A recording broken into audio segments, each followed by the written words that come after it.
Minister Nigel Farage.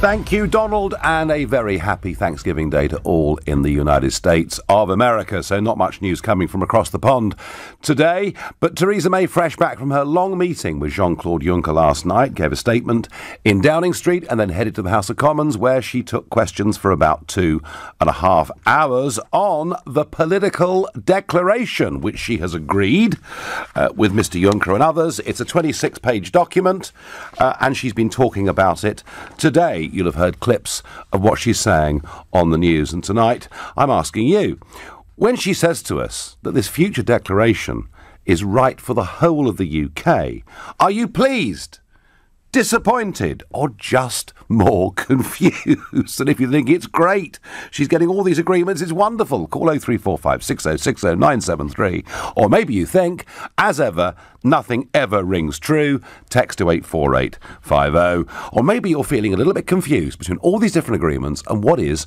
and is not the truth. And please don't be shy to say so, in which case tweet using the hashtag Farage and LBC. And of course, Facebookers, you can watch us live and comment there too. So let's just go through some of the main points that Theresa May made in that speech to the House of Commons, and I will try to give you a bit of analysis. Bear in mind that this is a political declaration. It is legally non-binding in absolutely every way. It is a series of aspirations for the future. And by the time I finish my analysis, you might agree with me that when she says the things she says about it being right for the whole of the UK, I think when you go through this article by article, it isn't much more than a child's wish list to Father Christmas. That's my interpretation of it. But here was the big headline from the Prime Minister. Mr. Speaker, the draft text that we have agreed with the Commission is a good deal for our country and for our partners in the EU. Well, it's not really a deal at all, is it? I mean, she's agreed a formal words, but it's not legally binding, and normally deals are things that you shake on or sign on and they actually have some effect. And none of these wishes can ever come into being unless we're able to alter the relationship we've signed up to in the withdrawal agreement, over which, remember, our friends in Brussels have a veto on us actually getting out of. So let's be a little bit sceptical about whether it's a deal at all. But one of the big trumpets this week we've heard, sounding loudly from the Prime Minister, has been over free movement. And one or two of you thought that free movement had ended with the withdrawal agreement. And I pointed out last night, actually, there was no mention of any alteration to free movement. Now, let's just listen to Theresa May today on this. And this, for her, is the big one. It ends free movement once and for all. Instead, we will introduce a new skills-based immigration system based not on the country people come from, but on what they can contribute to the UK. Well, on the upside, the document does discuss free movement of people, noting that the United Kingdom has decided that the principle of free movement of persons between the Union and the UK will no longer apply. So that's the upside. It does actually mention it. But then it goes on to discuss what it calls mobility arrangements. OK? Just a slight twist and change to the language. And that in future, all of them will be based on non-discrimination between the Union's member states and full reciprocity. Now, that, of course, means we can't say yes to more people from France than from Bulgaria, for example. But there's also talk of full reciprocity. And when it comes to the really important areas, such as what we would do with social security, how many people would be able to come to study, to train, etc. Under all of those titles, it says we will agree to consider. So they will agree to consider changes to the free movement of peoples. They accept the principle that we want to change.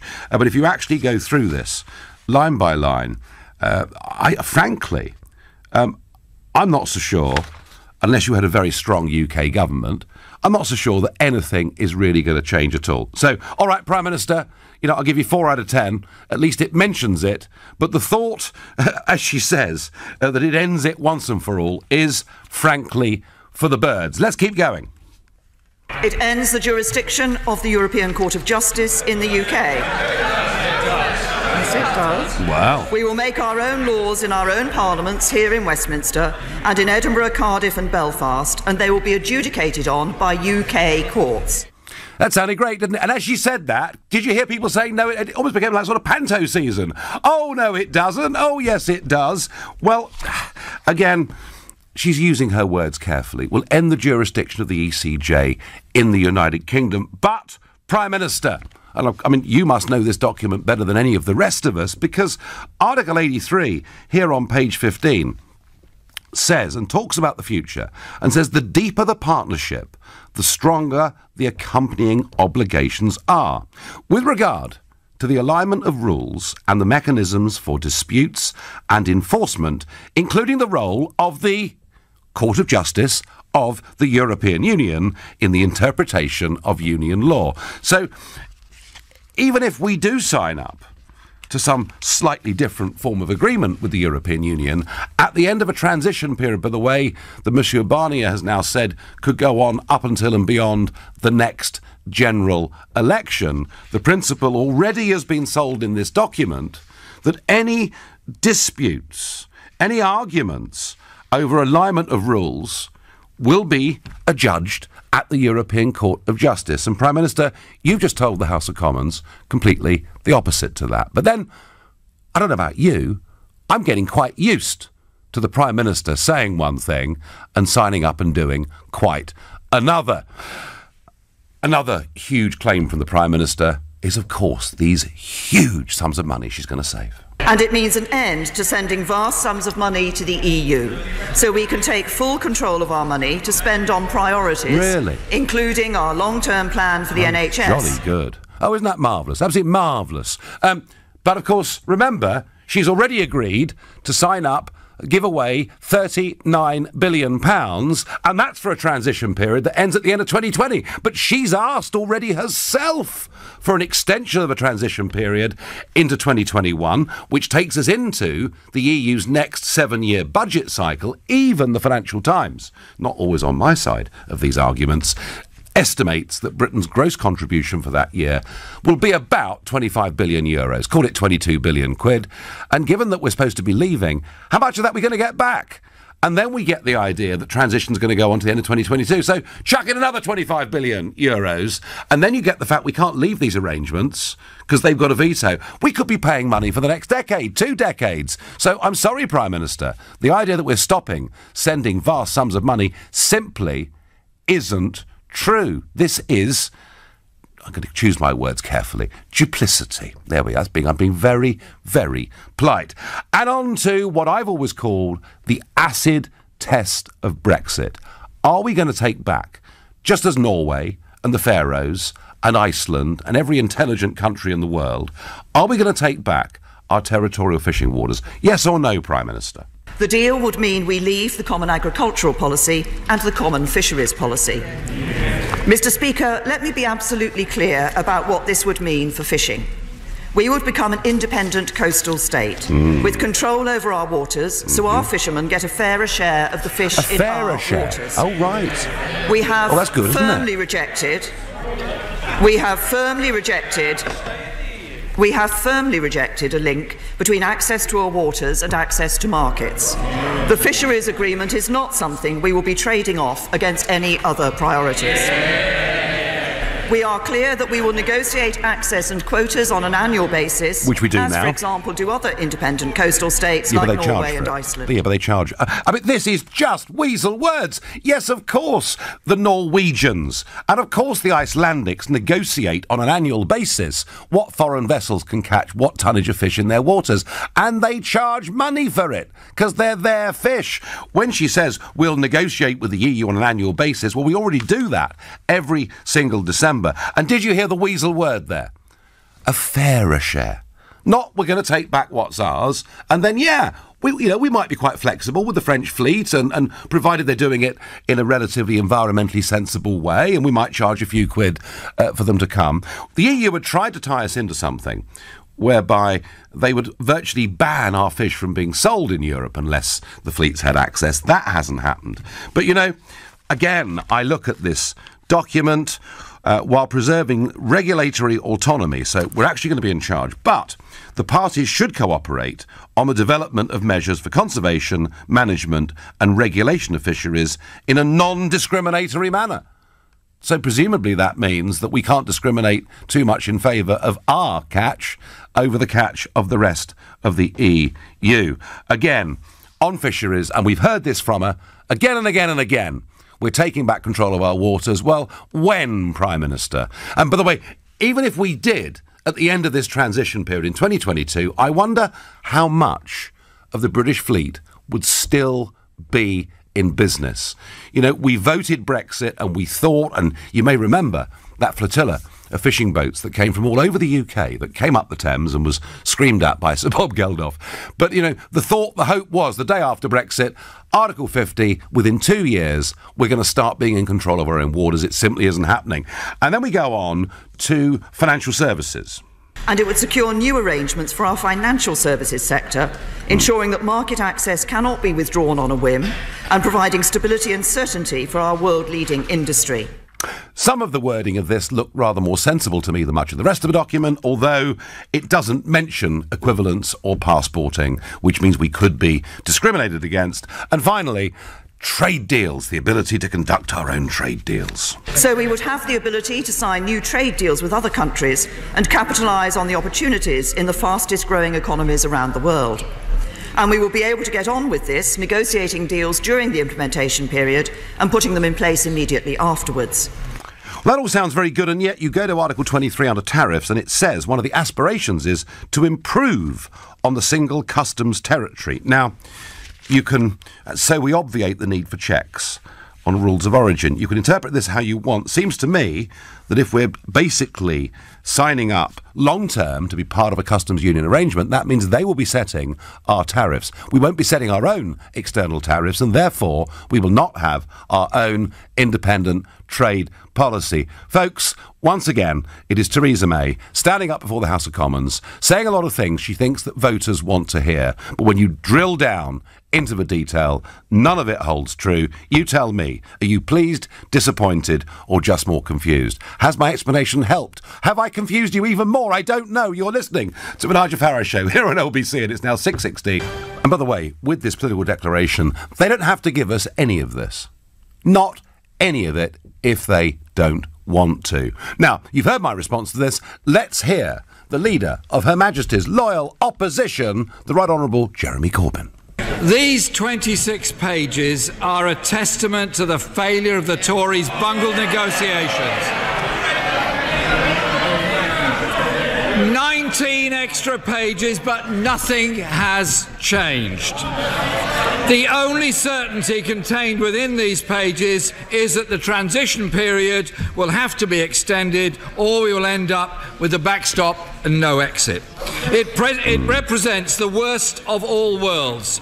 No say over the rules that will continue to apply, and no certainty for the future. Wow. I think I rather agree with Jeremy Corbyn. You don't often hear that, do you? But at that last sentence, I do agree with, I have to say. Right, so Kay says to me on Twitter that she is appalled by what she's heard today. On text I get from Alex in Norfolk, disappointed would be a serious understatement. I'm furious. I simply can't understand how this PM and her agreement have been thrown out there. She's put our country in a dreadful situation, a truly dreadful situation, and she's put her own party in a dreadful situation. And Alex, if you believe what the pundits are saying today, they're saying that nearly half of backbench Conservatives are saying they will vote against this deal, which is a pretty serious number. Evening, Nigel. I really am confused, and please, Vince, don't be ashamed. I really am confused with these agreements that have been thrown around, but surely the only agreement that should be talked about is the one that gets us fully out of the EU. Vince, that's the one she's not talking about, I'm afraid to say. Right, I'm going to go to Chris, who's a new caller from Warrington. Chris, good evening and welcome to the show. Thank you, Nigel. Good evening. How are you?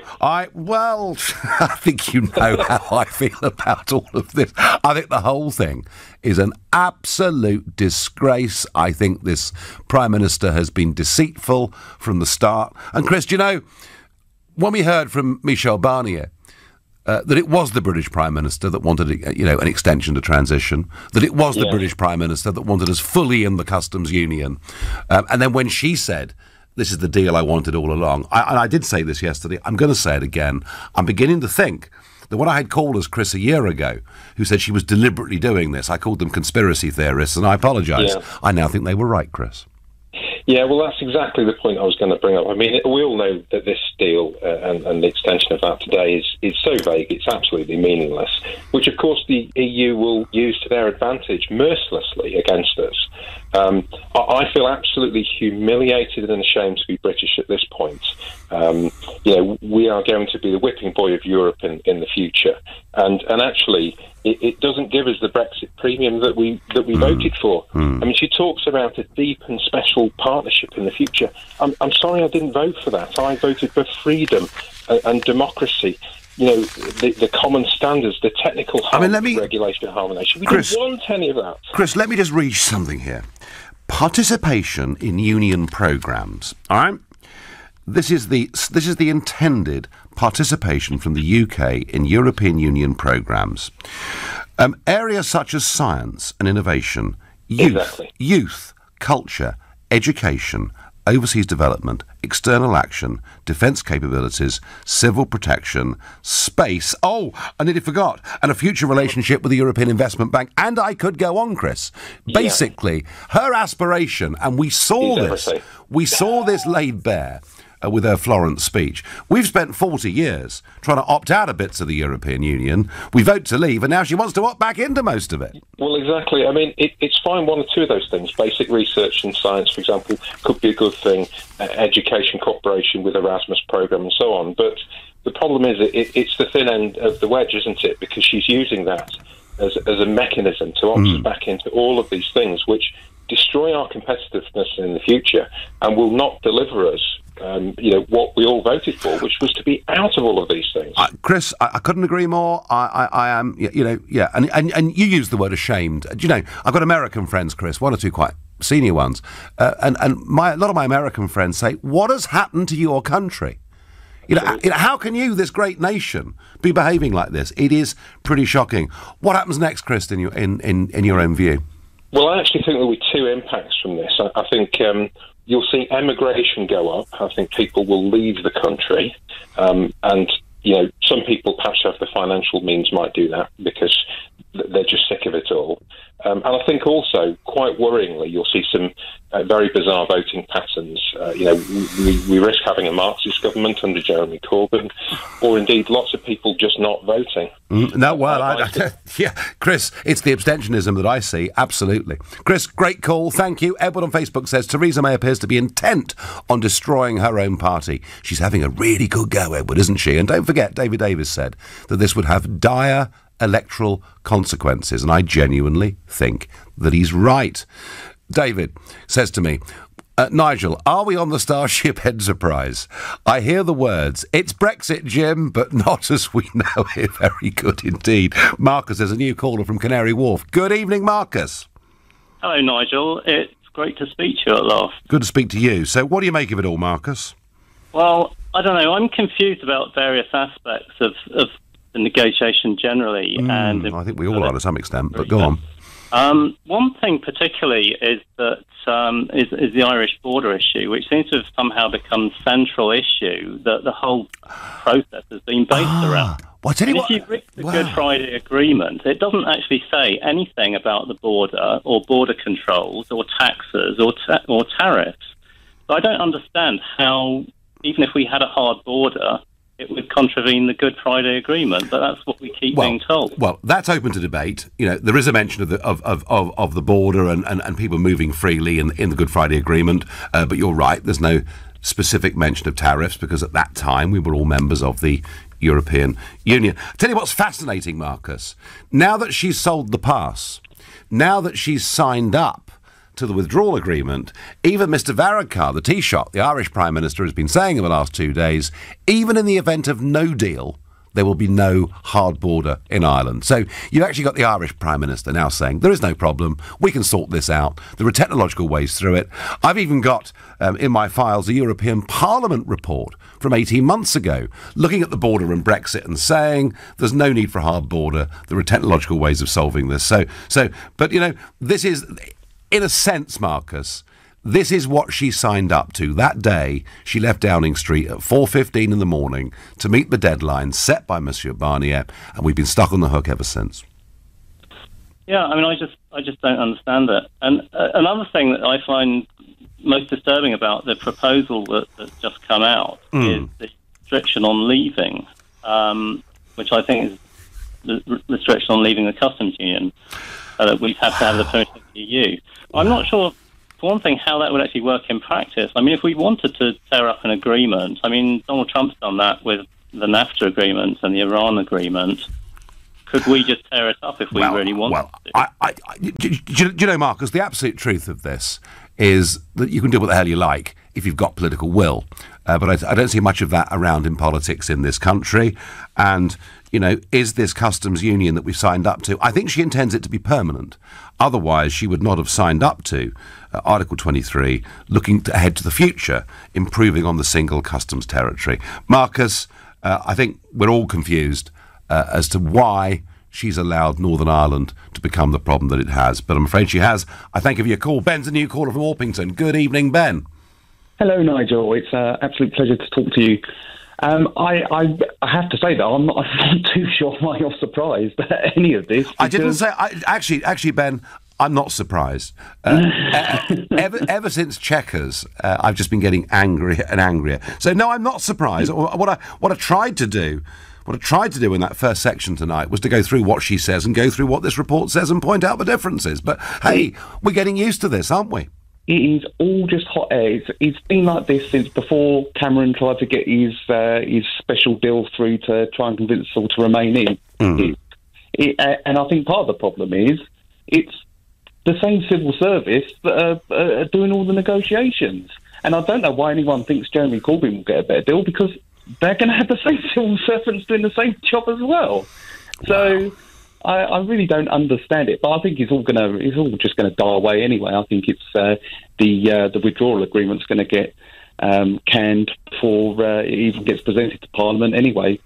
I think it'll be found to be unconstitutional. Well, there is now a lot of people do argue that it is unconstitutional, and they talk about acts of union and all sorts of things. But Ben, there isn't time for all that, is there? The reality is there's going to be a vote. You know, she will come back from this summit on Sunday. And she'll tell us there's going to be a vote on December the 10th, I'm told, is the favourite date, but it could even be before. So this is going to go to the House of Commons, Ben. The withdrawal agreement and this will go to the House of Commons for approval.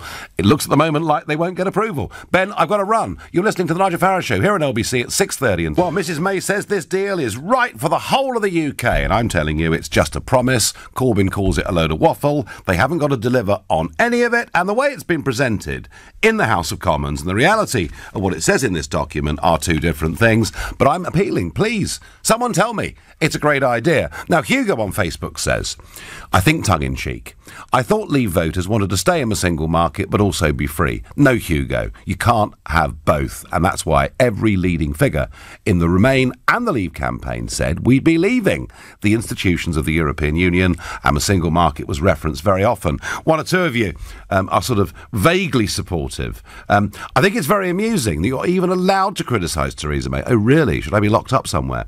And everything about Brexit, when you are the one and only person who created this political shambles and ran away without accountability. Now I volunteer to help. They didn't want me. The Prime Minister has done the best she can after all the lies you sold the public. Anonymous. Well, who are you? Come on, 0345 6060 973. Tell me one lie I told in the campaign. Please ring that number now. The irony of Nigel saying the PM is only saying things voters want to hear, but when you drill into the detail, it's all empty.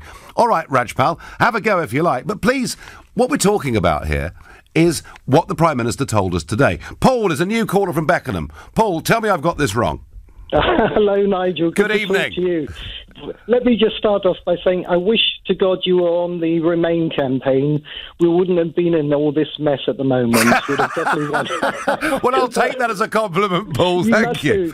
You're one of the best communicators in the business. But on this point, Nigel, I mean, I'm not pretending I'm an expert on any of this. It gets more confusing by the day, as you suggest. Well, I think it does, doesn't it, really? Yeah. It does. But what I will say is this, Nigel. This has always been my point.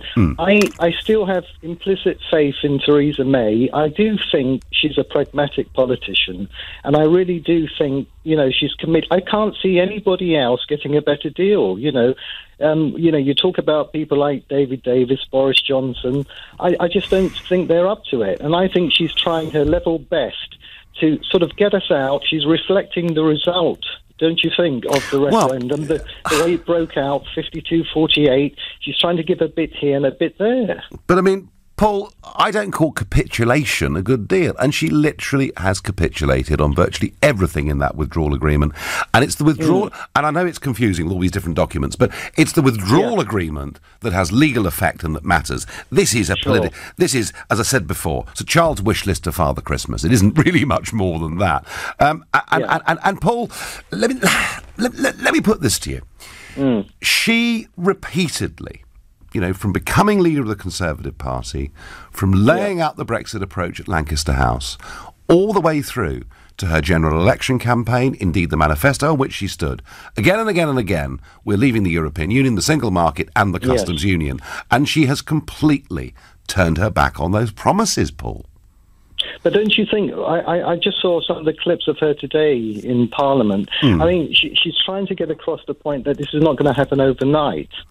I tell you what. Get impatient. Well, I'm not sure I'll live to see the end of this, given what she signed up to, because she signed up to taxation without representation in the withdrawal agreement. She signed up to giving away vast sums of money, and she signed up to a customs arrangement with a backstop behind it that we can never leave unless they agree. Paul, that is a bad deal. It possibly is, Nigel, but I think, in a sense, we're the sort of, if you like, the petitioning party here, aren't we? We are so-called negotiating with Europe on this, but really, at the end of the day, we don't really have much choice. I mean, yes, where are we going to go? I know. Leave without a deal is your... Well, we're not a hostage, Paul. I mean, we're not a hostage, and yet they're treating us as if we are a hostage, and that's what I find so extraordinary. Paul, look, we can leave without a deal. Of course we can. I mean, that's how most that's how most business around the world gets done. It's how we trade with... the Chinese, the Americans. I actually think a genuine free trade deal was always on offer. But, Paul, you think she's doing the best she can, and I thank you for that. And there are people out there who do think she's doing the best she can. I'm going long distance. I'm going to the Cayman Islands to speak to Dave, who's a new caller. Hi, Dave. Hello, how are you doing? Very, very good. Welcome to the show. So, now, financial services clearly, of course, matters to you in the Cayman Islands. Absolutely it does. It's what we survive on. Yes. And have you had a chance to analyse what this may mean for you in the future? I have looked into what it does for financial services. I think the honest truth is that the EU is so anti the financial services industry in the Cayman Islands, or indeed anywhere that's going to compete with it anyway, that's almost not what's in discussion here. I think what frustrates me is just the fundamental dishonesty with which so much of the discourse between our government and the British people has been carried out. I mean, even today, as Theresa May was stood at the dispatch box saying that we had managed to secure an arrangement whereby access to our ability to sell fish would not be tied to access to the EU to the EU fleet to our fishing waters. At exactly the same time, Sabine Wayand was tweeting that was exactly what we had agreed would be the case. And it just seems that this seems to be the ongoing repetition that we are told one thing and the EU firmly believes we've agreed to another. Do you think, Dave, that what she's doing is seriously damaging voters' faith in the entire democratic process in this country? Because I do. Yes, I absolutely do think it is. I think that, people are looking at the fact that I think she believes firmly that the thing that led to the Leave vote was uncontrolled borders, and I think she feels that that has been the thing that she needed to prioritise above everything else. And she could argue, and there's something in the political declaration today, she could argue that she has perhaps made some progress on that. But I don't think that there are other areas in which there's just been no progress, and she's not given any focus to other areas at all. And the EU has managed to get us over a complete barrel. I was looking at a part of the political declaration today, and it opens and says the future relationship must ensure open and fair competition, which sounds great.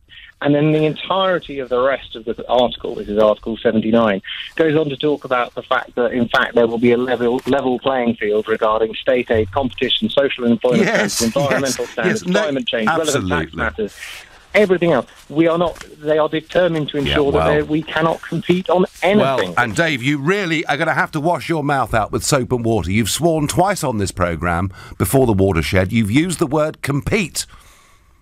Something the British Prime Minister to stop us doing that. Something the British Prime Minister has no comprehension of and no desire for. That's why she's happy to keep us in European Union rules. Dave, great call. Thank you. And Dave understands it completely. As long as we're out, we will cope, says Linda. Yeah, but on what basis? Now, Ben says to me, this isn't as good as Remain for Remainers either. Swallow your pride and join us for a people's vote. So, Ben, what you're saying is, because the Prime Minister's a dud, we need to have a second referendum. I just wish they could get rid of this Prime Minister.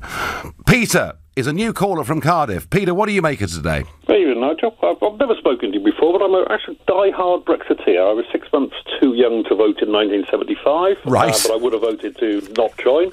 I watched 20 years of us slumbering towards federal Europe. I supported Jimmy Goldsmith when he set up the referendum party. I was delighted when the decision of the referendum.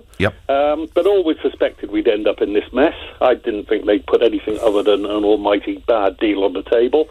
So after last week, I have firmly come to the conclusion that we need a third and final referendum with a straight choice between no deal Brexit or asked to be let back in. So my question to you, Nigel, is how do you think the result of that referendum would pan out? So it's leave with no deal versus rejoin. Yes. Okay. Well, look, I think my view, Peter, is that there are lots of very reasonable people out there who've seen the pretty appalling bullying behaviour of Barnier and Tusk and Juncker and the gang, and I think it would be a very winnable referendum. But how much more of our life, how much more of our time would it take? And what would it do, Peter, to people's trust in the whole democratic process? You know, we've had this big vote, we were told the result would be implemented, and then we're asked to do it again. It's not very pretty, is it? Well, no, it's not. And obviously, if you win a referendum, you don't want another one. But I think the way it's panned out, and the danger now is everybody will bottle this in Parliament. I think everybody will go for May's deal because the Remainers are scared witless of a no-deal Brexit, and the Brexiteers are scared of a second or a third referendum. So everybody's getting sucked into this vacuum, and it's about time to step back and say, no, okay, let's have the best of three. Let's have the away So this goals. This is it then. This is the one final showdown, Peter, yeah? Final shootout. There is an argument to have. I mean, the only argument that resonated with me, I heard somebody on a phone-in programme say, look, as a family, we decided we want to move. And, okay, we're going to move, and we spend 6 months looking at houses, and we come to the conclusion to buy this house. We then make a choice whether we want to buy the house we've decided on. And the option is, well, let's not move, we're better off where we are. I think that is an argument, but I think at the position we're in now, it's the only way to resolve this. No, you're the first Brexiteer to call this programme to say maybe we have to have this one final referendum. I just wonder, if we won again 52-48, would they still accept it? I don't know. You're listening to the Nigel Farage Show here on LBC at 6:46. So the Prime Minister tells us that this future declaration is right for the whole of the UK, and I can't find one of you that tells me this is really good news. Oh, she's doing her best, etc. But not one of you has come on and said, this is a great deal. It points the way forward. 0345 6060 973. Come and tell me I've got it completely and utterly wrong. David in Brighton says, hi, Nigel. I would rather stay in than take this terrible deal. If the Tories will not change Mrs May, then another referendum is all that's left. That's somebody else. That's two in the space of the last 5 minutes. Leavers beginning to wonder whether maybe this is the way we settle it. But David in Brighton, would they even accept that?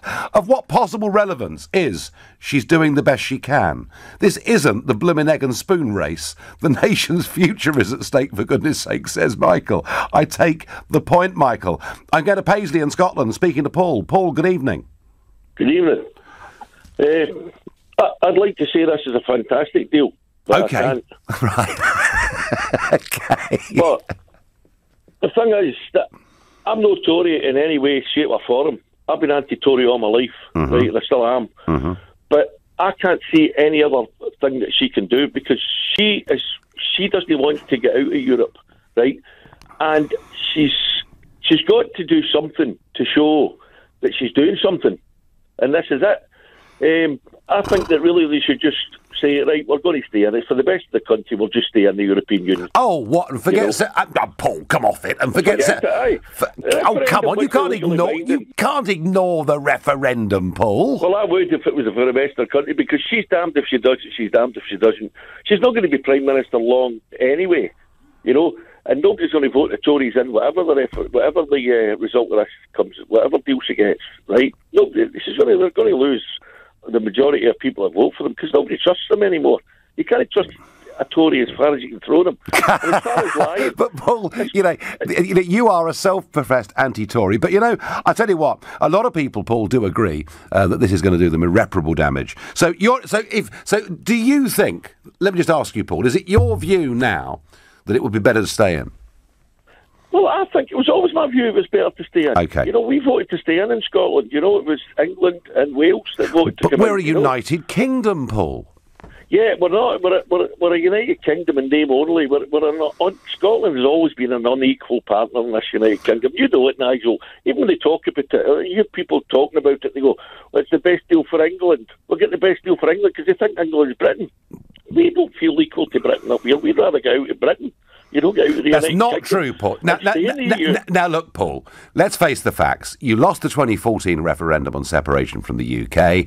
You lost the referendum, or your vote didn't win in the referendum on Brexit, and you're feeling a bit sour about it, aren't you? No, it's no sour. I've accepted that. But then the Scottish people were lied to, the same as you're being lied to over Brexit. You've lied to people, Nigel. All right, okay, Paul. Name me one lie. Come on, just one. I'm ready for you. Right, you stood under that bus that said you had £350 million that was. I never did. I never did. You stood under it. Right? No, I didn't. You didn't come out at the time and say that was wrong. You let people go. No, I didn't. Three. Right, Nigel. Paul. End of it. Got to move on. 3 strikes and you're out. Let's go to Tony, a new caller from Haywards Heath. Hi, Nigel. Good evening. So, has she done is it all going well, Tony? And am I missing something? I think you might be. I think, in fact, a lot of your people, a lot of you lot are really extremists. And Theresa May is a very hard-working, very patriotic individual who has done her utmost to deliver on something she didn't vote for, and it's been incredibly difficult. And frankly, the Brexit lot, the extremists, they're sacrificing the national interest for their own kind of imperialist dreams. And so the 17.4 million extremists, is that right? No, that's not true at all. But the small, hardcore who are pushing for the hardest possible outcome, they are extremists. So the extremists, and Tony, are you a Tory party member? I am indeed. Right. So you lot stood on a manifesto saying you'd take us out of the European Union, take us out of the single market, take us out of the customs union, and you dare to call Jacob Rees-Mogg and Boris Johnson extremists for asking the Prime Minister to carry out your manifesto? For trying to undermine the government at excuse me. in national negotiations. Let's get back to your manifesto. You campaigned for the Tory party on that manifesto, and now, within the space of 2 years, you're going to say it doesn't matter? Well, manifestos change. Don't they just? In which we can't get everything we want, but simply pretending we can isn't a helpful strategy. Well, Tony, I think she should resign then, shouldn't she? Because she's lied to the British people willfully, again and again and again. And Tony, Jim says to me, if today's EU deal does not get shot down in flames, the Conservatives are a dead party. What do you make of that? I couldn't disagree more. I think people, after Rees-Mogg's embarrassing display, are starting to come around and realise that actually Theresa May is an excellent leader who's put herself at great personal risk and ridicule in order to deliver on the best thing for the national interest. OK, Tony, thank you for the call. You've made the case for May and why manifestos can be very flexible arrangements. I'm sorry, I do not buy into that, and particularly when that manifesto was backing up the referendum, and that's why the Tories are in a lot more trouble than they realise. I'm going to go to Walton-on-Thames and speak to Sarah, a new caller. Welcome, Sarah. Oh, hello, Nigel. It's so good to speak to you. I've often heard you, and I really appreciate your passion for Brexit. Oh, I've got passion for Brexit, absolutely. You're a voice in the wilderness, though, it seems. Well, it does feel a bit like it, doesn't it? What's wrong with them all? What is wrong with them all, Sarah? Come on, tell me. Well, I mean, basically, when people are praising Theresa May, I really feel they should be on some very strong medication because what are they seeing? She is sincerely lying continually to us. Lying? Sarah, lying. You've just accused the Prime Minister of lying. I don't care. I feel she is a complete saboteur. She has been from the start, and she's hanging in there with her cronies around her, the Chancellor, who's the same. We don't have anyone on the side of the country, apart from your lone voice and a few people in the Conservative Party. But I'd like to know, where are their 48 letters? Yeah. What are they doing? Hiding in their bunkers? They should be getting them in. Time's running out, and they need to put the country first. And, you know, I just despair. That's why I felt I had to ring up. You know, Sarah, I felt exactly like this 25 years ago at the time of Maastricht. I was a Tory supporter, basically. And I thought that the Tory rebels would do the business, kill the treaty, probably give us a referendum. And in the end, they all bottled it, and they're beginning to bottle it now, Sarah, aren't they? It's so disappointing because I'm not alone, obviously. There are other people that put their cases very, very well. And, of course, you're the best. And you should be doing this for us, but it's a shame that you're not. Well, and Theresa May obviously wouldn't have accepted your help because she doesn't listen to anyone, does she? No, Sarah, they hate me because they blame me for this referendum and the mess they're in, and they are in a mess. Sarah, you're a star. Thank you. Folks, these 26 pages represent no more than a child's wish list to Father Christmas. Don't take any of it seriously, and the EU do not have to deliver on any of it. You've been listening to the Nigel Farage Show. I'll be back at 10 o'clock on Sunday morning from, you've guessed it, Brussels. I want to be there to watch the next capitulation. At 10 tonight, it's Tom Swarbrick, but up next, it's Ian Dale. I just want to know if you got Alistair Campbell with you again next Sunday. No, he said he's going to be there. Is Yes. he? Yes.